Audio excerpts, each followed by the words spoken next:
If you've never been shown how to cut garlic, I'm not an expert. I'm not a chef. I'm not a cooking expert. This is the way I do it.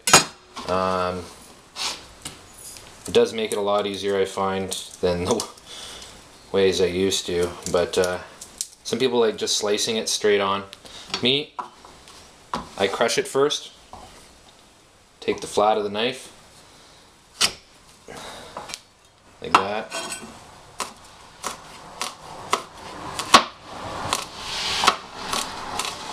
You want a good sharp knife too.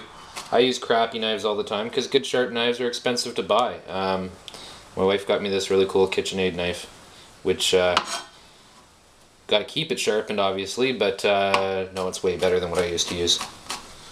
So I'm happy about that. But yeah, that's it. You just take your garlic, use the flat of the knife. That's it, that's all. Done. And you move on to the next piece. Okay, so I decided to go with one Vidalia onion, maybe a little bit more, just because it's always better to season less than more. You can always taste it after and find out, but the two just looked like it would have been overkill. The garlic looked like it was a good amount though, so I left that. The idea is that I'm just going to throw this in mason jars and have it to make into a sauce later on. That way I don't have to do the whole thing, all of it today. So I've got garlic, Vidalia onions. I'm going to add some parsley. It's dried. It's not fresh, unfortunately. Just sprinkle that all in. And if I don't season enough, that's fine, because I can always season to taste when I'm making the sauce. So, because that's all the parsley I have out right now, so that's what I'm going to work with. I'm going to throw some basil in as well. Oregano I like putting in my sauce, but you know, if you just want a typical diced tomato mix, you don't want it too sweet, which it might be from these onions already, but you also don't want too much of that oregano taste. So I'm going to add a little bit of basil here.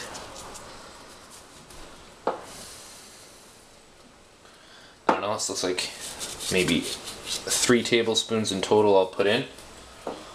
Parsley was about 2 tablespoons, well, no, probably about 3 as well, yeah. So hopefully this won't be too sweet. Basil can give off a very sweet taste, and so can these onions. So I'm going to work with what I have here. I will throw in a good amount of black pepper. I like black pepper. Everyone in our family does too. It's not bad for you either, so hey. But let's mix it up here. Unfortunately, you need a lot of salt for preserving, but I'm not going to add a lot of salt in. I might add a dash of lemon juice to the top of the mason jars so that they preserve right. Although this should be a good enough acid base, I got to check my book on that. Salt. This is sea salt. I tend to use that a lot more in my cooking now.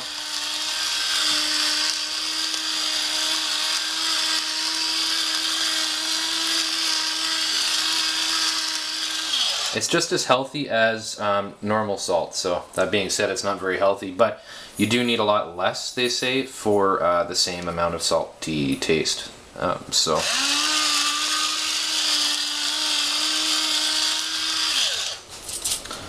I'm just going to start with that. I'll mix it all up here. Normally I just blend it all as plain tomatoes. I don't actually season it all ahead of time, but this time I said, hey, you know, I haven't done that before. That's the fun about cooking. You try different things and experiment each time, and every time you come away learning something different. I once did a similar batch and added a little bit of cilantro in, and it ruined the whole thing. I couldn't believe it. Just a little bit of cilantro, and that's all I could taste. It was awful. So I will never ever add cilantro to pasta sauce again. See, this could also be used for other things. It could be used for like a chili base. If you added some chili pepper to the tomatoes, it could be used for, you name it, maybe a taco or a Mexican kind of base. You might even be able to use it for soup. Yeah, I really focus on spaghetti. So now it comes to the stick blending part, and you know, I don't really think that this can handle a lot of heat, but Don't, if you have a stick blender, don't stick it out of the water like that, because it's going to shoot out the sides and you're going to make a mess everywhere. And you don't want it completely blended so it's all liquid either, unless you like that. But me, I like chunky pasta sauce.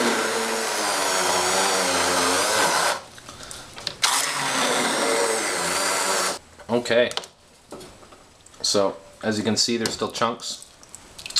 So, and they're frozen still probably in there, and I don't want it too much. I want kind of the consistency of a little bit thicker than that, maybe that.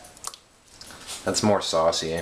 Yeah, there's a lot of liquid in here, but that's okay. That's okay. It all boils down anyway, even when it's liquidy. You add some tomato paste and let her boil for a couple hours, and she's good to go. So I'm just going to keep doing this, and I guess we'll tune back in when I'm splitting it up into sauce. And I thought I'd show you one last clip actually of the consistency that I like to have it. So see, there's some chunks in here. That'll break up as it boils. There's also a lot of liquid, but this is my spoon with the holes in it. And I can just go like this and hold a lot of that chunkiness on the spoon. So that's the consistency I like it in. It all boils down. See, there's a tomato here I missed. That's fine. It'll all break up on its own.